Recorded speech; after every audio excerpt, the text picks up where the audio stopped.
हाय, आप सब लोग का स्वागत है एक और इसमें। तो आज हम पढ़ेंगे दिल्ली सल्तनत का खिलजी वंश। दिल्ली सल्तनत का खिलजी वंश, ठीक है। पिछले क्लास में हमने दिल्ली सल्तनत का आरंभ पढ़े थे, बाद में मुस्लिमों का आगमन, उसके बाद हमने वो जो है दिल्ली सल्तनत का आरंभ, दिल्ली सल्तनत का जो है स्थापना, जिसमें था मामलुक वंश या गुलाम वंश। तो आज हम जो है दिल्ली सल्तनत में 5 वंश पढ़े थे: गुलाम, खिलजी, तुगलक, सैयद और लोधी। पहला गुलाम वंश हम पढ़ चुके हैं, अब दूसरा है खिलजी वंश पढ़ेंगे, ठीक है। तो आरंभ करते हैं। दिल्ली सल्तनत का जो काल था कितना था? 1206 से 1526 तक का था, ठीक है। जिसमें गुलाम का 1206 से 1290 तक रहा। अब खिलजी वंश जो है 1290 से 1320 तक रहेगा, ठीक है। 1290 से 1320 तक कौन सा वंश रहेगा? खिलजी वंश रहेगा, ठीक है। तो खिलजी वंश की स्थापना तथा खिलजी का जो है उसके अस्तित्व पर काफी इतिहासकारों का विवाद रहा है। कई इतिहासकार मानते हैं, जैसे निजामुद्दीन अहमद ने खिलजी को चंगेज का दामाद बनाया था, और कुछ अलग इतिहासकार जो फखरुद्दीन या तुर्की इतिहास है, जो खिलजी को 64 तुर्कों में एक जाति बताया था कि 64 तुर्क जातियों में एक जाति खिलजी भी था। इसी तरह से कई सारे विवाद हैं, और इसी विवादों से वो जो है हमारा खिलजी वंश आगे बढ़ेगा, यानी खिलजी वंश का आरंभ करेंगे। मामलुक वंश का अंतिम शासक, मामलुक वंश का अंतिम शासक शमसुद्दीन तैमूर की हत्या करके जलालुद्दीन फिरोज खिलजी ने खिलजी वंश की स्थापना की। खिलजी वंश का जो है स्थापना सिर्फ कहेंगे, खिलजी वंश की स्थापना जो है सिर्फ एक वंश की स्थापना नहीं थी। यह जो है गुलाम वंश को समाप्त कर दिया, और गुलाम वंश को समाप्त करने के साथ साथ ही वहां जो है नवीन खिलजी वंश की स्थापना हुई, नया खिलजी वंश की स्थापना हुआ। इसके साथ साथ ही जो जातिवाद में कमी आई, और यह धारणा खत्म हो गया। सबसे बड़ी चीज है, यह धारणा खत्म हो गया कि शासन केवल विशिष्ट वर्ग के व्यक्ति ही कर सकता है। शासन केवल विशिष्ट वर्ग के व्यक्ति ही कर सकता है, यह धारणा खत्म हो गया। इसी से हम अगर बात करें तो यह खिलजी क्रांति के नाम से भी हम कह सकते हैं, खिलजी क्रांति के रूप में भी से जान सकते हैं या बता सकते हैं, ठीक है। तो खिलजी वंश की स्थापना जो है शमसुद्दीन तैमूर की हत्या करके जलालुद्दीन ने 1290 में जलालुद्दीन फिरोज खिलजी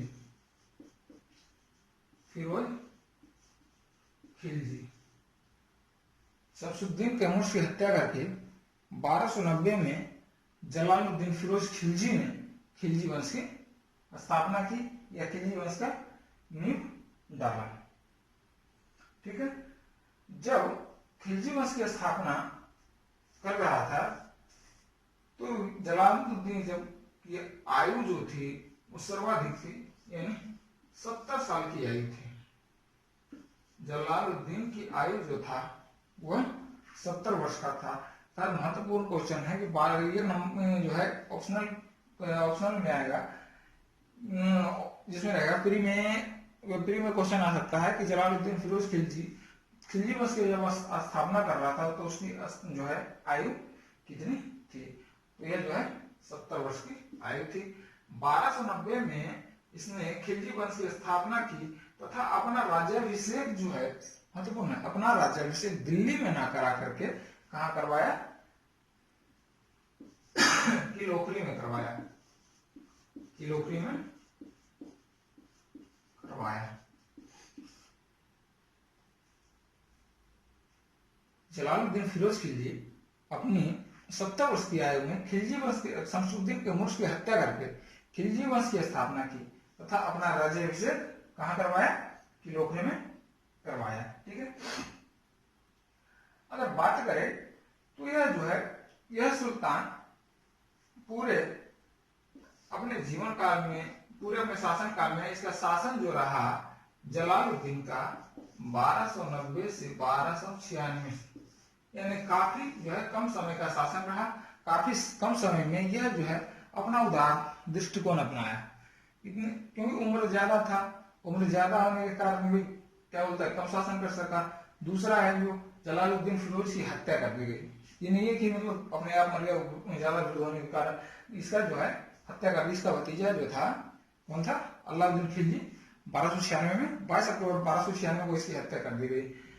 तो हम इसको कहेंगे कि अपने जीवन काल में यानी अपने जो है शासन काल में यह जो है उदार दृष्टिकोण अपना रहा, और यह जो है हिंदुओं के प्रति खास करके उदार दृष्टिकोण हिंदुओं के प्रति।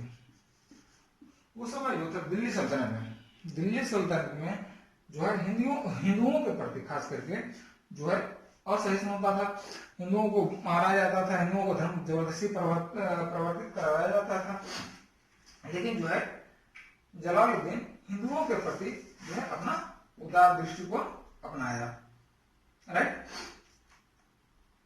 उसकी नीति जो थी, अगर इसकी नीति की बात करें तो इसकी नीति जो थी वो आंतरिक नीति, दूसरे के को जो है प्रसन्न करने की नीति थी, यानी दूसरों को खुश रखना, यही इसका नीति था। अगर बात करें कि अगर इसके जीवन काल में कोई एक घटना हुआ जो सीदी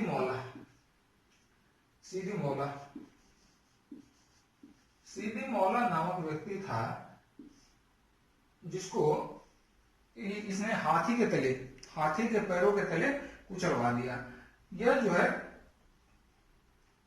इसलिए इसके पूरे शासन काल में सीदी मौला को हाथी के पैरों के तले कुचलवा दिया।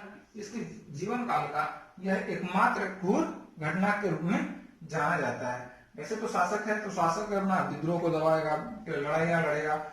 उसके अलावा अगर जनता को, आम जनता के बीच की बात की जाए तो इसका जो है यही एक क्रूर घटना नजर आया। हो सकता है ज्यादा क्रूर भी हो सकता है, ज्यादा टाइम तक शासन करे, लेकिन ये 1296 कम समय तक किया तो कम इसके घटनाएं आई है।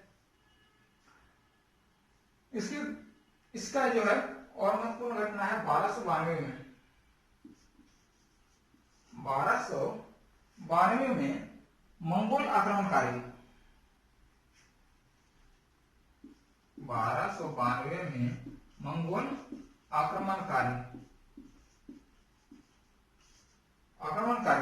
आक्रमणकारी अब्दुल्ला का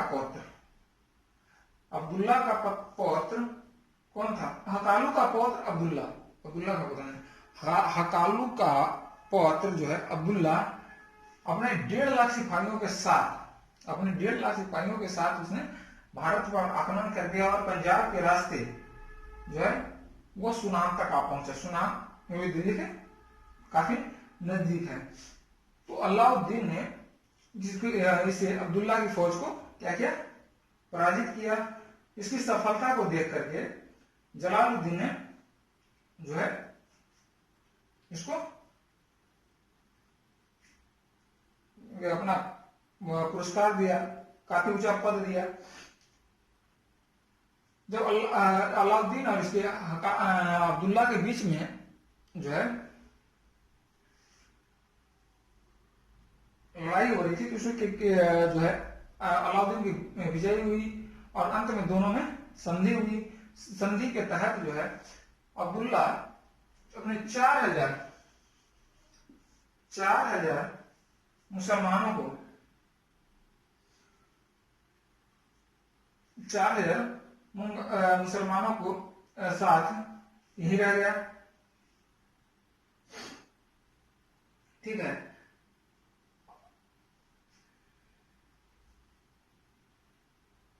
ये समझो क्यों, क्या दिक्कत है?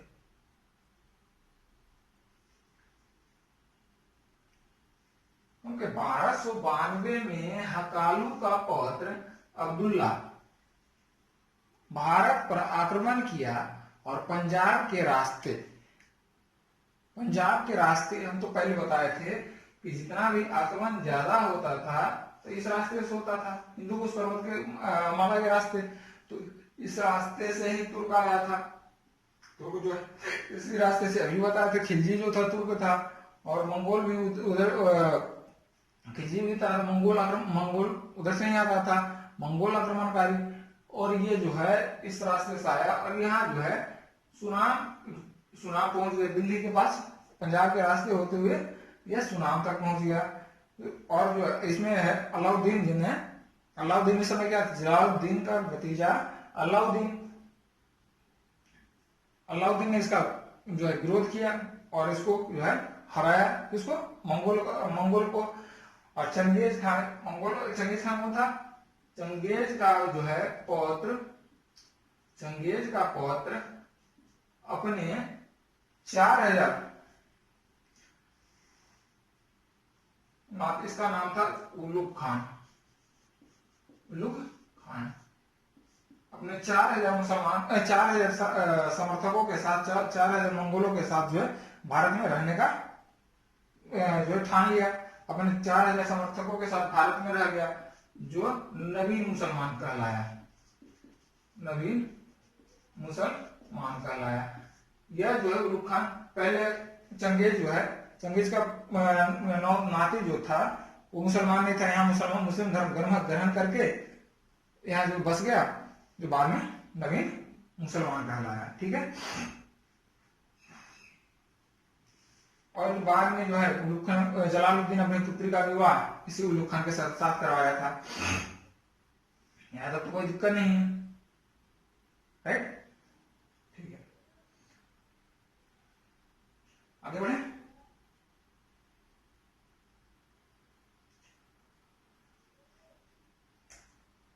इसी जब जो है अब अलाउद्दीन आया, अलाउद्दीन उसको हराने के बाद जो है देवगिरी और भिलसा पर आक्रमण किया साउथ में। अब जो नॉर्थ हमारा क्लियर, साउथ में आक्रमण किया देवगिरी और भिलसा पे, याद रखिएगा नाम, देवगिरी और भिलसा पे।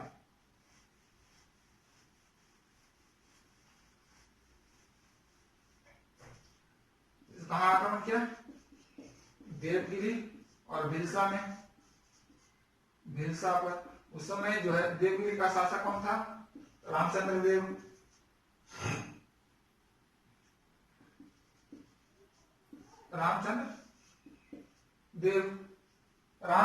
जो है देवगिरी का शासक था। इसको हरा करके कौन हराया? अलाउद्दीन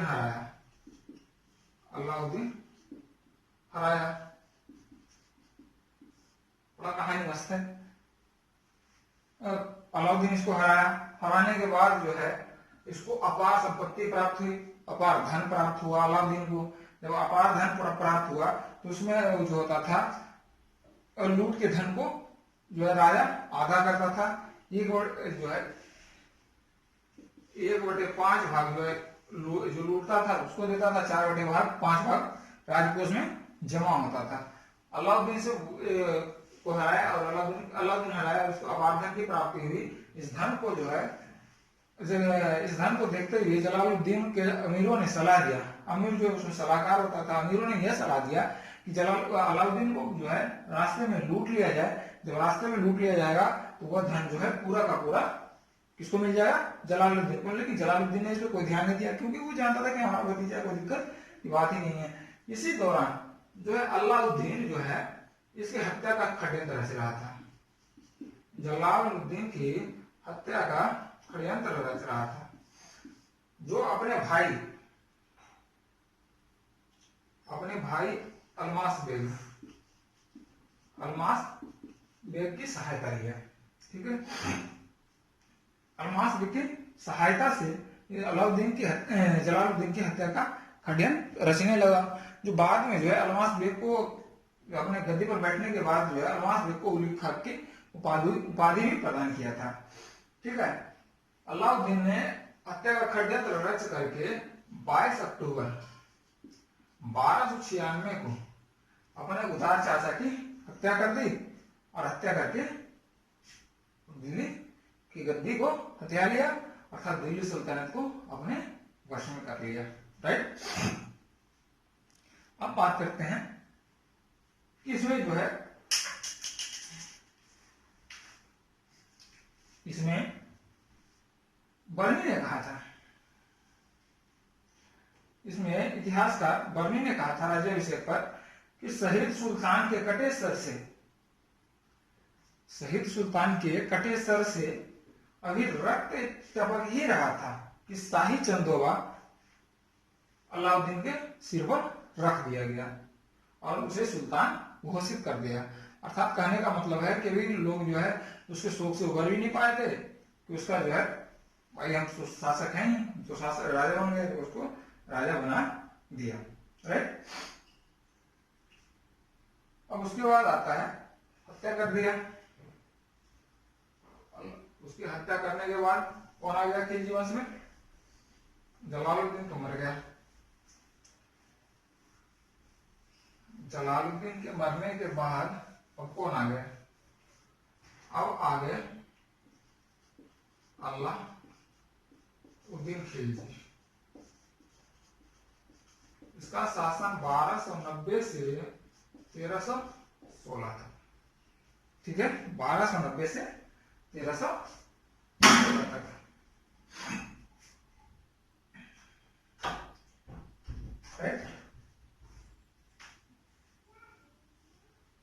अब आगे अलाउद्दीन देखें। अलाउद्दीन 22 अक्टूबर 1296 को जलालुद्दीन की हत्या करके दिल्ली के तख्त पर बैठा। जलालुद्दीन के रहते हुए वह उसे जो है अमीर तुजुक का पद प्राप्त हुआ था। अमीर तुजुक का पद प्राप्त हुआ था, जो काफी महत्वपूर्ण उसके समय में था। ठीक है,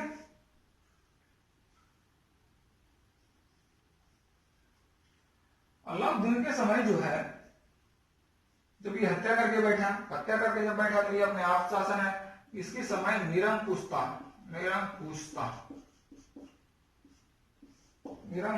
जो है निरंकुशता की सीमा प्रकाष्ठा पर पहुंच गई। अर्थात निरंकुश इतना निरंकुश हुआ गई जो चाहे मर्जी करे, क्योंकि जो है इसका तो कोई विरोध करने वाला ही नहीं है। इसलिए इसने जो अपनी गद्दी को हथियाया का किसी की हत्या करके अपनाया था।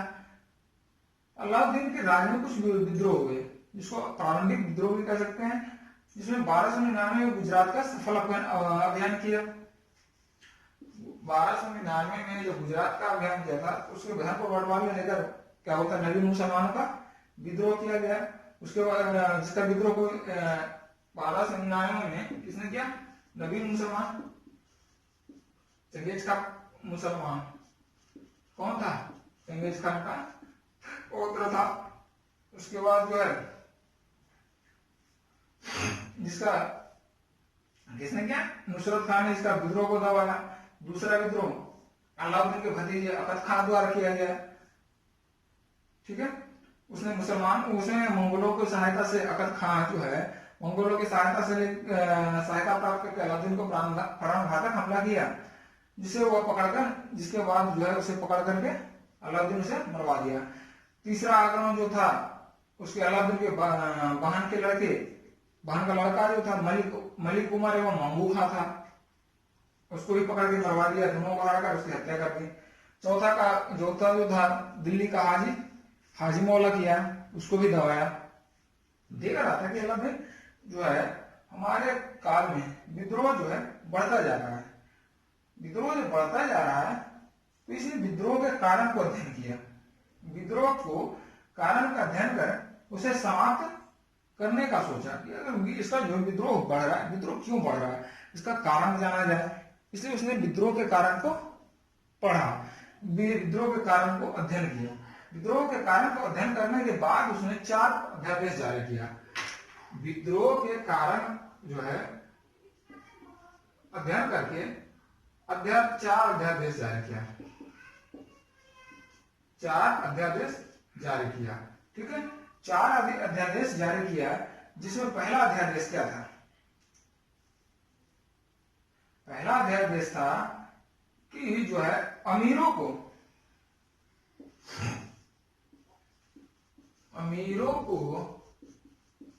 दान स्वरूप या उपहार स्वरूप,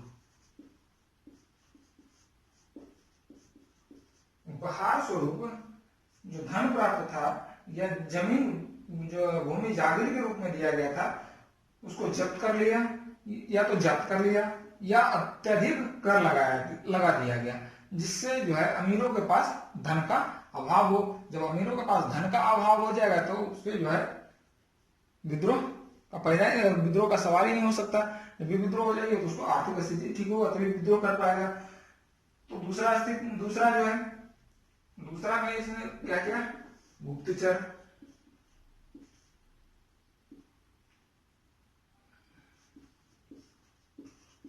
की स्थापना की, जिसको बरीद कहा जाता था। गुप्तचर का अध्यक्ष होता था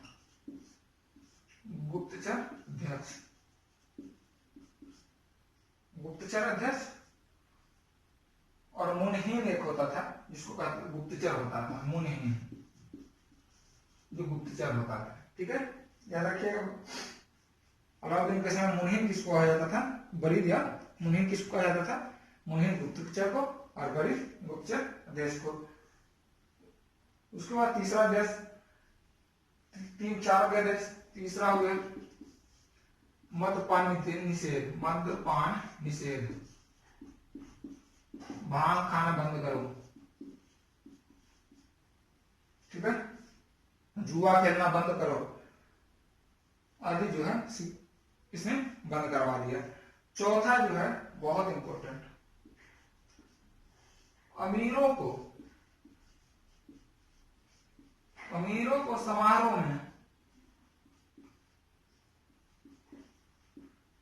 समारोह में शामिल होने पर रोक लगाया।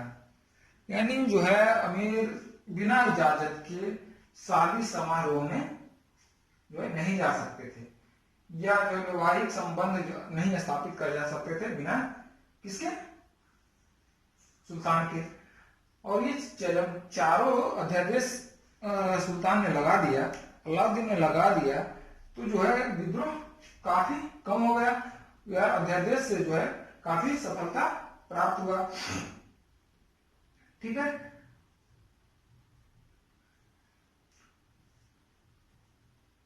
यानी चारों जो है अध्यादेश के फलस्वरूप अलाउद्दीन विद्रोह को जो है आगामी होने वाले विद्रोह को दबा दिया।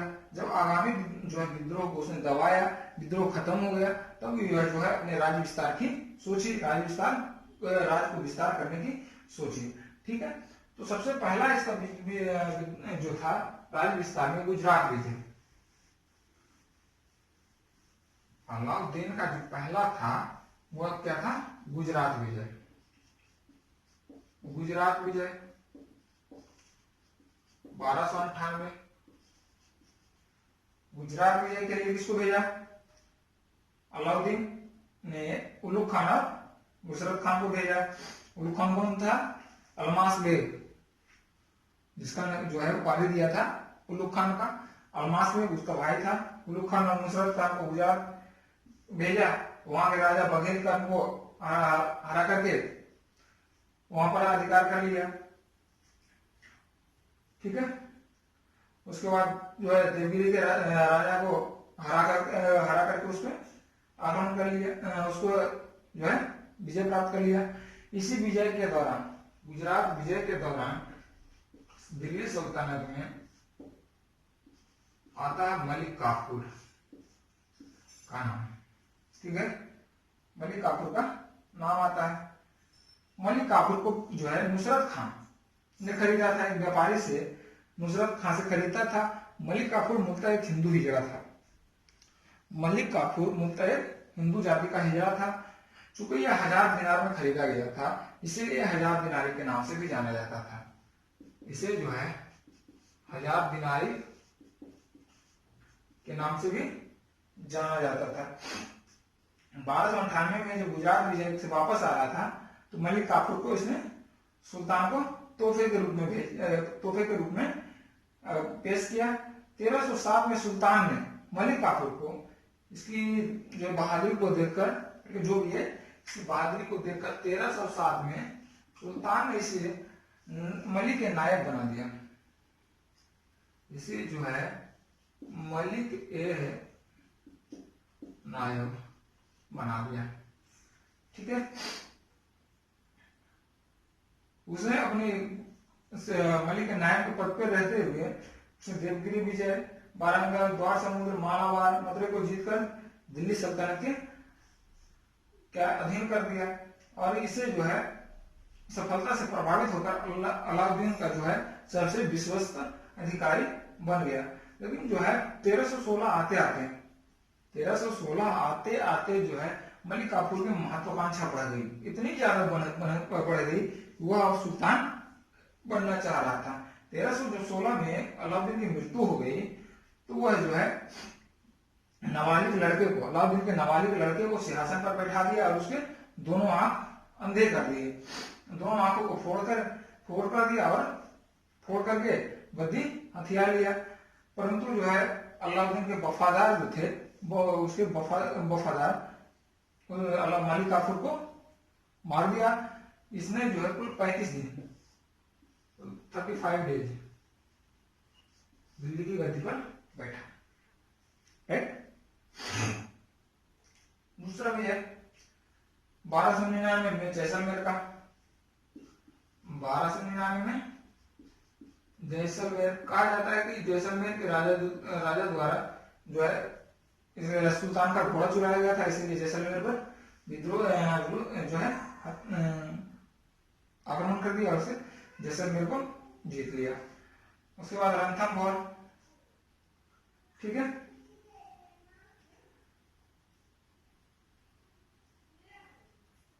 उसके बाद आता है चित्तौड़, जो काफी मतलब मलिक मोहम्मद जैसी पद्मावत की कथा इसी से बढ़ रहे थे। मेवाड़ विजय के राजा रतन सिंह, मेवाड़ विजय 1303, मेवाड़ 1303। यहाँ के राजा रतन सिंह, पत्नी इनकी थी पद्मावती। ठीक है, पद्मावती की सुंदरता को देख करके जो है सुल्तान मेवाड़ पर आक्रमण किया चित्तौड़गढ़ पर। ठीक है, चित्तौड़गढ़ पर जो है चित्तौड़गढ़ पर आक्रमण किया। वहां के राजा रतन सिंह को हराया। राजा रतन सिंह हारने के बाद वो शहीद हुए और उनकी पत्नी को जो है सुंदरता को देखते हुए उसने चित्तौड़ पर आक्रमण किया था। आक्रमण के फलस्वरूप जो है बहुत बहादुरी से रतन सिंह लड़े और वीरगति को प्राप्त किए। रानी पद्मावती जो है अपने अनुयायियों के साथ क्या जौहर कर ली, जितना भी स्त्री था। जौहर यहाँ आया, जौहर शब्द। ठीक है, जौहर वो होता है जब जो है किसी राजा या सैनिक युद्ध में जाते थे, युद्ध भूमि में जाते थे, तो उनकी स्त्रियां एक कुंड में अपना प्राण त्याग करती थी। जलते हुए कुंड में, आग जलते हुए कुंड में अपने आप को जिंदा जलाना जौहर कहलाता था। ठीक है, पुरानी पद्मावती जो है अलाउद्दीन उसको बस में करना चाहा, लेकिन रानी पद्मावती अपने वीर राजपूतों के जो है स्त्रियों के साथ क्या हुई, जौहर कर ली। कहा जाता है इसमें किले के अधिकार के बाद सुल्तान ने चित्तौड़गढ़ के किले के अधिकार के बाद जो है लगभग 30,000 राजपूतों को कत्ल करवाया, यानी मरवाया और उसको जो है शीत दरवाजे पर रखवाया। ठीक है। उसके बाद 1321 में पुनः जो, जबकि 1321 में चित्तौड़ पुनः जो है स्वतंत्र हो गया था। फिर 1305 में मालवा विजय,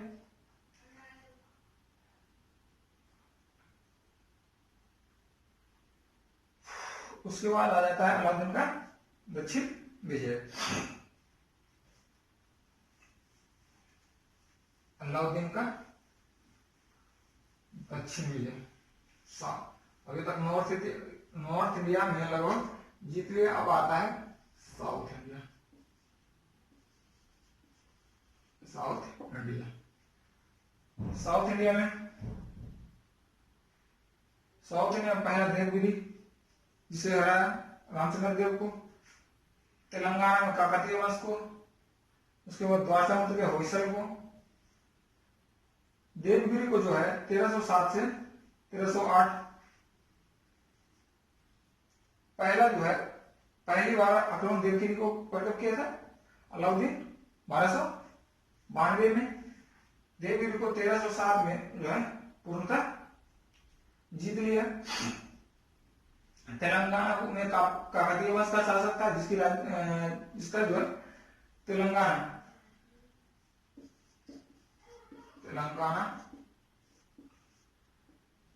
किसके साथ 1309 में इसे मलिकापुर जीता था अलाउद्दीन के लिए। यहां तक काकतीय वंश का शासक एक बार क्वेश्चन पूछा जा चुका है। काकतीय वंश का शासक था जिसका प्रतापदेव था, जिसका शासक तत्कालीन शासक प्रतापरुद्र देव था। राजधानी कहाँ थी काकतीय का वारंगल। उसके बाद होयसल के शासक कौन था होयसल, यानी ये जो है शॉर्ट में पढ़े चलेंगे। होयसल को जीता, जिसका शासक था बीरबल। पांडे से उसको जीता। देवगिरी को पुनः 1312 में जीता, उस समय शंकर देव था। ठीक है। 1297-98 में मंगोला पुनः किया था, जिसे जालंधर के निकट जो है सुल्तान की सेना ने प्राप्त किया था। सेना का नेतृत्व कौन कर रहा था जफर खान, और उलूग खान उसका भाई जो था।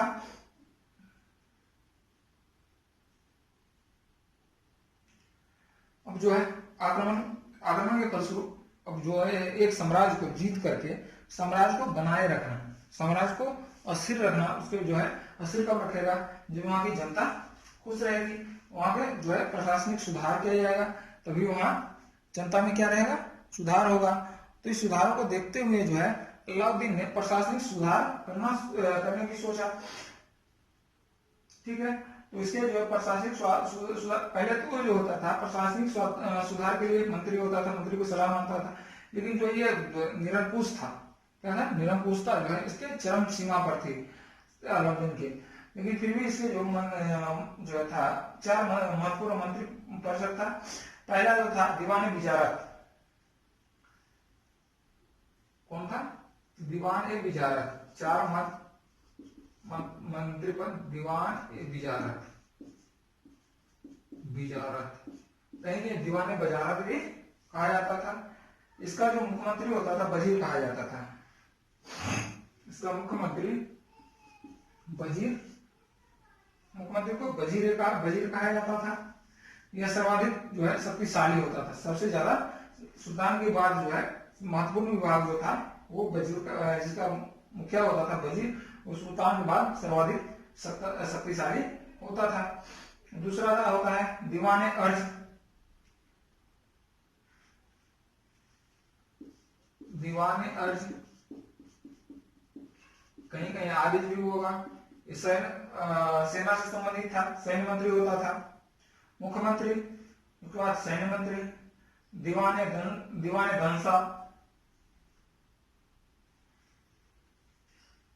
मनसा। इसका क्या होता था इसका प्रधान दवीर या खास होता था, दवीर ए खास, इसके प्रधान को दवीर ए खास कहा जाता था। इसका काम क्या था, यह शाही उद्घाट घोषणाओं और शाही पत्र को तैयार करता था। उसके बाद आता था दीवान रसातल, ये चौथा मंत्री होता था। यह क्या करता था, विदेश से आए पत्र व्यवहार करता था, कूटनीति करता था, जिसको भी कहते हैं विदेश मंत्री। इसके अलावा जो था दीवान रियासत था, दीवान मुस्तखराज, दीवान रियासत, सहना मंडी, जिसमें था सहना मंडी महत्वपूर्ण था, जिसको था बाजार नियंत्रण प्रणाली।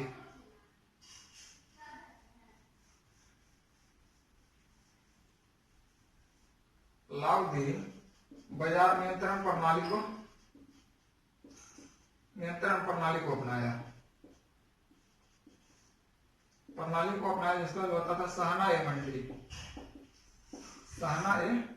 मंडी, इसका देखरेख करता था। इसका मुख्य अधिकारी जो होता था, उसके बाद अगर न्याय प्रशासन की बात करें तो न्यायालय में सबसे वही था, सुल्तान होता था। गुप्तचर विभाग की पहली बात कर चुके थे जब 4 निर्देश जारी किया था। डाक पत्ती को बनाया, वैवाहिक संबंध बनाए सुधारने के लिए, ठीक है।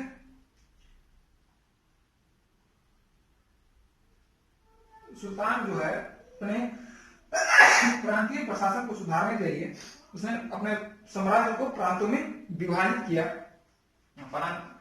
सुल्तान का साम्राज्य जो था, सुल्तान का साम्राज्य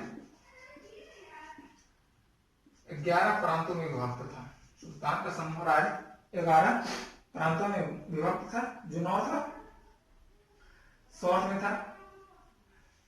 11 प्रांत, गुजरात, मुल्तान, दीपालपुर, सुनाम, धार, उज्जैन, झांसी, चित्तौड़, चंदेरी, बदायूं, अवध, कड़ा, मानिकपुर वाला, मतलब छज्जू वाला,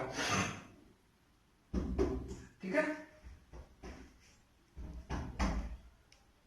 उसके बाद जो है, इसके अलावा जो है और सारे आर्थिक सुधार के लिए उसने अपने सहना मंडी में सभी का जो है रेट फिक्स किया।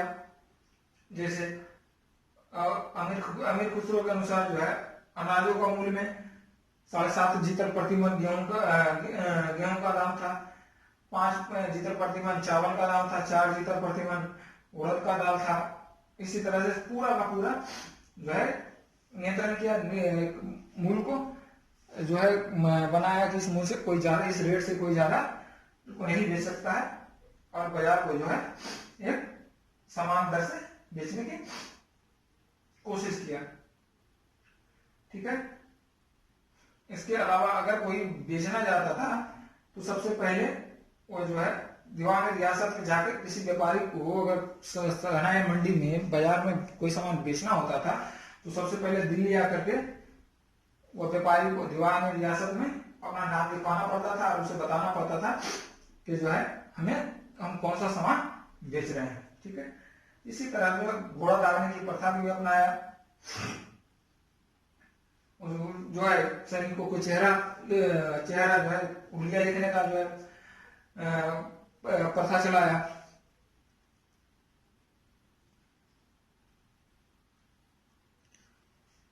इसके और जो है इस्लाम धर्म को जो है सर्वोच्च स्थापित करते हुए, इस्लाम धर्म की सर्वोच्चता को स्थापित करते हुए खलीफा पद को स्वीकृति नहीं दिया। तो 1316 में इसके अलावा जो है सुल्तान ने 2 अतिरिक्त कर लगाए। सुल्तान ने 2 अतिरिक्त कर लगाया। पहला चरी या धरी के ऊपर, धरी जो है किस पे लिया जाता था, झोपड़ी पर लगाया जाता था, झोपड़ी पे लगाया जाता था। और दूसरा चराई कर जो दुधारू पशुओं पे लगाया जाता था, जो दुधारू पशुओं पे लगाया जाता था, ठीक है। 5 जनवरी 5 जनवरी 1316 में सुल्तान की मृत्यु हो गई और इस तरह से जो है एक महान शासक का, महान सुल्तान का अंत हो गया। 19 अप्रैल 1316 में जो है 19 अप्रैल 1316 में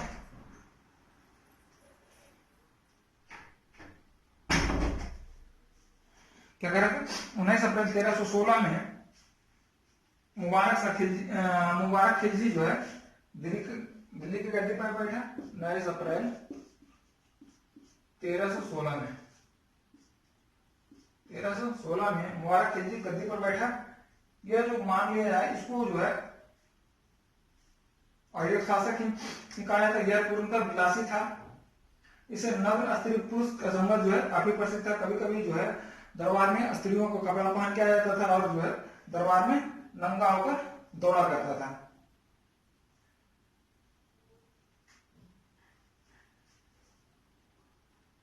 यह जो अयोग के रूप में माना जाता था। इसका जो वजीर था खुसरव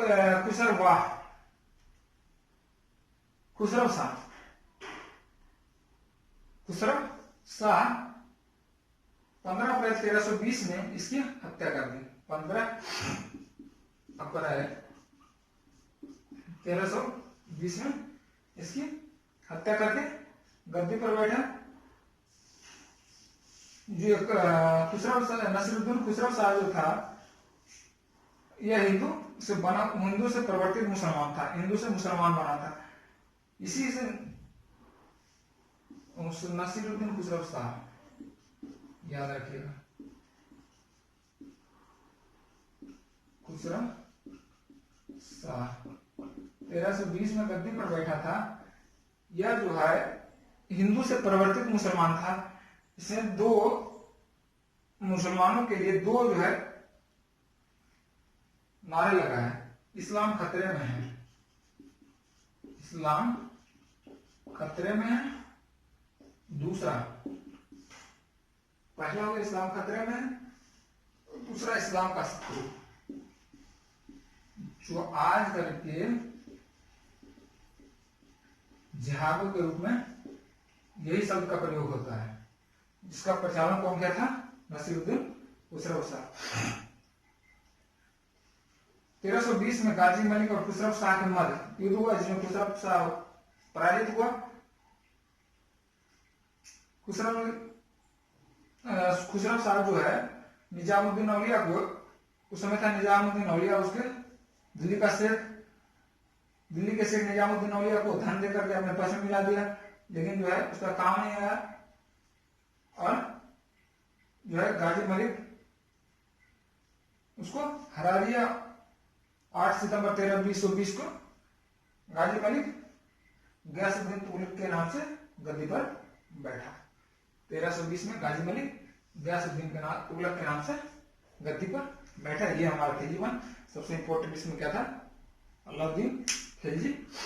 ठीक है, तो नेक्स्ट क्लास, राइट, तुगलक वंश जो काफी लंबा दिल्ली सल्तनत में सबसे ज्यादा शासन करने वाला शासक भी था, वंश था। काफी महत्वपूर्ण सुधार भी किए हैं, तो उसके लिए नेक्स्ट क्लास।